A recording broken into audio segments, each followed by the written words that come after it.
सो hi friends, तो जे पण भाईओ बहनों चालू वर्षे मुख्य परीक्षा में फेल थया होय एक विषय में, बे विषय में के वधारे विषय में, अने त्यार पछी ए पूरक परीक्षा एटले के सप्लिमेंटरी एक्जाम आपे अने मैं पास थई जाय, परंतु ए विद्यार्थीओ छे ए मेडिकल अने पेरामेडिकल नर्सिंग कोर्स में एडमिशन जे ते लई शकता नहोता। आ जे नियम छे ए 20 वर्ष जूनो हतो। दर वर्षे एवुं ज थतुं हतुं के घणा विद्यार्थीओ पूरक परीक्षा सप्लिमेंटरी एक्जाम में पास थई जता हता, परंतु आरोग्य विभागनो जे नियम हतो ए खूब ज कड़क हतो। एटले के तमे जे वर्षे पूरक परीक्षा सप्लिमेंटरी एक्जाम पास कर्यो ए वर्षे तमे एडमिशन छे ते लई शकता नहोता, एना आगळना वर्षमां तमे लई शकता हता। एटले के जो तमे 2025 में पूरक परीक्षा आपेली होय तो तमे 2025 में एडमिशन ना लई शको, परंतु 2026 में लई शकता हता। आ जे नियम छे ए 20 वर्ष जूनो हतो, परंतु आ वर्षे घणा बधी अरजीओ छे ए गवर्नमेंटने आरोग्य विभागने मोकलवामां आवी हती, एटले एमां सुधारो करवामां आव्यो छे। हालना आजना जे न्यूज़पेपर छे एना समाचार तमे जोई शको छो के धोरण 12 ની પૂરક પરીક્ષા પાસ થયેલા વિદ્યાર્થીઓ પણ હવે મેડિકલ અને પેરામેડિકલમાં પ્રવેશ છે તે મેળવી શકશે। હવે ફોર્મ ભરવાનું ક્યારે ચાલુ થશે એના પર પણ આપણે ચર્ચા છે કરવાના છીએ,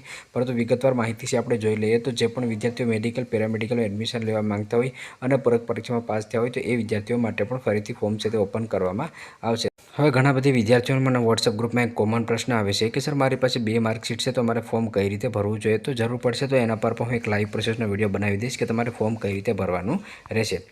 હવે તમારા ફોર્મ ભરવાનું ક્યારે ચાલુ થશે તો આજે પૂરક પરીક્ષા પાસ થયેલા વિદ્યાર્થીઓને એડમિશન મળશે એની જે નોટિફિકેશન છે જે ઠરાવ છે એ મંગળવારે ડિક્લેર કરવામાં આવ્યો હતો। તો આજે એટલે કે બુધવારે તમારે ફોર્મ ભરવાની ગમે ત્યારે જાહેરાત થઈ શકે છે। મેડિકલ માટે પેરામેડિકલ માટે બંને માટે થઈ શકે છે।